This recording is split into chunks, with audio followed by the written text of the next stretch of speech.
समझेंगे interest rates और bond price के बीच का रिलेशनशिप और ये कैसे काम करता है।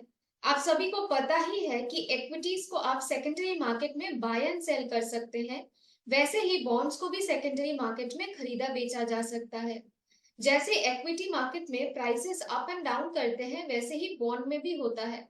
ज्यादातर आप सभी को पता होगा अच्छे से कि बहुत सारे रीजंस होते हैं जिसके पीछे इक्विटीज के प्राइस अप एंड डाउन होते हैं। पर क्या आपको पता है बॉन्ड्स के प्राइसेस ऊपर और नीचे क्यों होते हैं? ये मोस्टली होते हैं इंटरेस्ट रेट्स के चलते।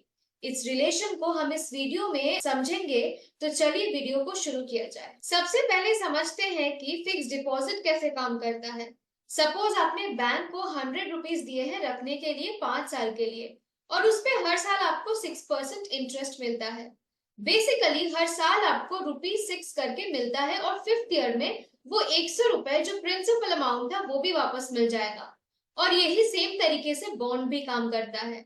जैसे सपोज एक कंपनी जिसको मार्केट से या पब्लिक से पैसा रेस करना है, तो वो कंपनी पब्लिक से बोलेगी आप मुझे 100 रुपए दो, उसके बदले मैं आपको लेट से 8% इंटरेस्ट दूंगा नेक्स्ट 5 साल के लिए, और 5th ईयर में जाके आपको आपका 100 रुपए वापस मिल जाएगा। बेसिकली फिक्स डिपॉजिट और बॉन्ड में कोई डिफरेंस नहीं है, एक्सेप्ट कि बॉन्ड मार्केट में ट्रेड होता है और फिक्स डिपॉजिट नहीं। बॉन्ड्स को इशू किया जाता है एट अ फेस वैल्यू, यानी जो प्राइस पे बॉन्ड को इशू किया जाता है ये 100,000 10,000 कुछ भी हो सकता है।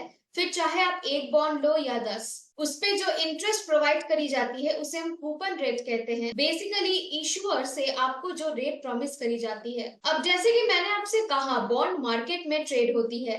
सपोज एक कंपनी ने बॉन्ड को 100 रुपए में इशू करी है, पर वो मार्केट में 95 या 110 रुपीज में ट्रेड हो रही है। हमें ये समझना होगा कि मेजर रीजन जिसलिए इस बॉन्ड का प्राइस 95 या 110 हुआ है, that is because of interest rates. अब अगर इनके रिलेशनशिप को समझे, तो जब भी इंटरेस्ट रेट्स मार्केट में बढ़ती है तब टिपिकली हमें ये दिखेगा कि बॉन्ड की वैल्यू घट रही है। जैसे 100 रुपीज का बॉन्ड 95 हो जाएगा, और जब इंटरेस्ट रेट घटेगी तब बॉन्ड का वैल्यू बढ़ेगा। जैसे 100 का बॉन्ड 110 में ट्रेड होगा। ये क्यों होता है वो समझते हैं। सपोज एक कंपनी ने बॉन्ड इशू किया है 100 रुपीज का, जो इसका फेस वैल्यू है, और उन्होंने आपसे कहा है कि वो 8% कूपन रेट देंगे फॉर 5 इयर्स। तो 5 साल के लिए आपको 8-8 रुपए करके मिलते रहेगा, और मेच्योरिटी पे 100 रुपए भी वापस मिल जाएगा। अब मान लेते हैं इस बॉन्ड के इशू होने के 6 महीने बाद इंटरेस्ट रेट बढ़ गई है, और 6 महीने बाद अगर वही कंपनी को न्यू बॉन्ड इशू करना पड़ा, तो वो उसे हायर साइड पे करेंगे, like 9% due to rise in interest rate.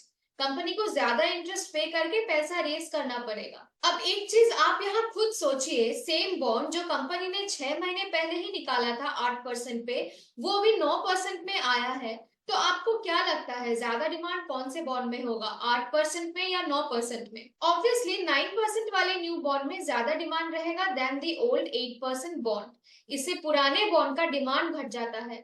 तब लोग क्या करेंगे कि पुराने बॉन्ड को मार्केट में सेल करना चाहेंगे, सेल करके न्यू बॉन्ड लेना चाहेंगे।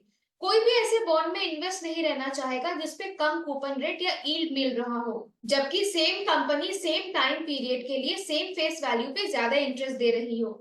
अब क्योंकि पुराने वाले बॉन्ड को सब बेचना शुरू कर देंगे, उस पर एक सेलिंग प्रेशर बन जाएगा, ऑटोमेटिकली उस बॉन्ड का प्राइस घट के 95 हो जाएगा। तो हमने क्या देखा, जब इंटरेस्ट रेट बढ़ता है तब ओल्ड बॉन्ड का डिमांड कम जाता है, जिससे उसका प्राइस भी घट जाता है।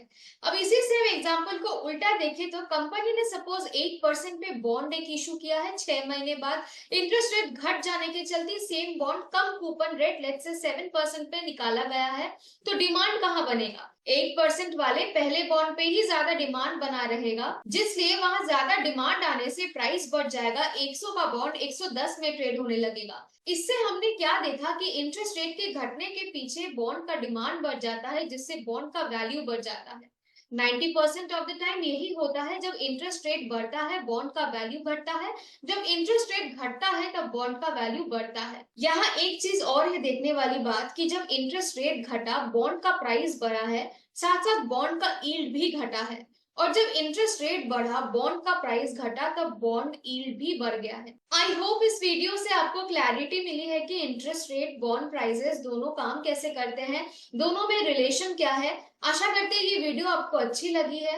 अगर हाँ, तो हमारे चैनल को सब्सक्राइब करके बेल आइकन को हिट कर दीजिए, जिससे लेटेस्ट वीडियो की नोटिफिकेशंस आप तक आते रहे। मिलते हैं ऐसे और एक इन्फॉर्मेटिव वीडियो के साथ, तब तक के लिए धन्यवाद।